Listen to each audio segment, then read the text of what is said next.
Hey, what's up guys? On this video, we will see how to enable camera control button on the iPhone 17, 17 Pro and the 17 Pro Max. To do that, just open settings, then tap on camera, then tap on camera control. Under the launch camera section, just tap on none. Now if it is on none or any other option, just select camera.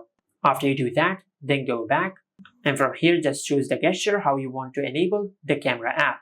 By default, it is on single click. And if you select single click, you can open the camera app by pressing the camera control button once. But if you select double click, you will be able to open the camera app by double clicking the camera control button. Just like that. And this is how you can enable camera control button on the iPhone 17, 17 Pro and the 17 Pro Max.